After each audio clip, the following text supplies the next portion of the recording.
महापालिकेतील सत्ताधारी भाजपमधील अंतर्गत वाद आता चांगलाच पेटला आहे।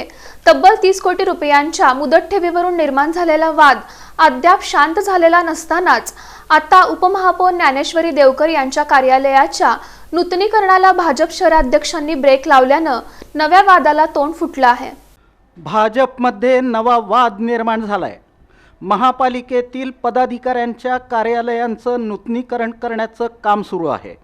याच पार्श्वभूमीवर उपमहापौर ज्ञानेश्वरी देवकर यांच्या कार्यालयाचंही नूतनीकरण करण्यात येणार होतं।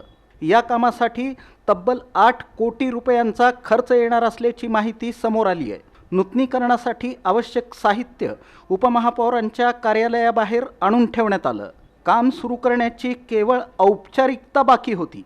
मात्र याच दरम्यान भाजपच्या शहराध्यक्षा तथा नगरसेविका रोहिणी तडवळकर यांनी नगर अभियंता सारिका अकुलवार यांना फोन करून उपमहापौरांच्या कार्यालयाचं नूतनीकरण करू नये, हे काम थांबवावं अशा सूचना केल्या।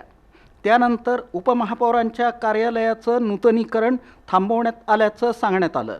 विशेष म्हणजे महापालिकेतील इतर पदाधिकाऱ्यांच्या कार्यालयांचं नूतनीकरण सुरू आहे। स्थायी समिती सभापतींच्या कार्यालयाचं नूतनीकरण पूर्ण झालं आहे। महिला व बालकल्याण समिती सभापतींसह इतर पदाधिकाऱ्यांची कार्यालयेही सजवली जात आहेत। मग उपमहापौरांच्या कार्यालयाच्या नूतनीकरणालाच विरोध का, असा सवाल आता उपस्थित केला जातोय। एकीकडे सर्व पदाधिकाऱ्यांच्या कार्यालयांचं नूतनीकरण सुरू असताना केवळ उपमहापौर ज्ञानेश्वरी देवकर यांच्या कार्यालयाच्या कामाला रोखण्यात आल्यानं भाजपमधील अंतर्गत मतभेद पुन्हा एकदा समोर आले आहेत। त्यामुळे सत्ताधारी भाजपमध्ये सुरू असलेल्या अंतर्गत राजकारणाला या प्रकरणामुळे आणखी एक ठिणगी पडली आहे। दरम्यान महापालिकेच्या स्थायी समितीने घेतलेल्या एका निर्णयाला उपमहापौर ज्ञानेश्वरी देवकर यांनी थेट विरोध केला होता। तब्बल 30 कोटी रुपयांच्या मुदत ठेवी संदर्भात घेतलेल्या निर्णयावर त्यांनी महापालिका आयुक्तांना निवेदन देत आक्षेप नोंदवला होता। या पार्श्वभूमीवरच आता त्यांच्या कार्यालयाच्या नूतनीकरणाचं काम थांबवण्यात आल्याची चर्चा महापालिका वर्तुळात सुरू आहे।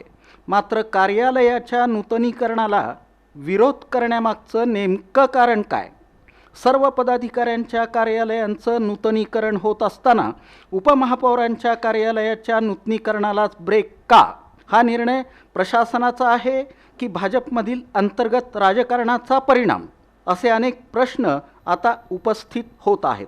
महापालिकेतील सत्ताधारी भाजपमध्ये एका पाठोपाठ एक वाद समोर येत असल्यानं पक्षातील अंतर्गत मतभेद चव्हाट्यावर आले आहेत।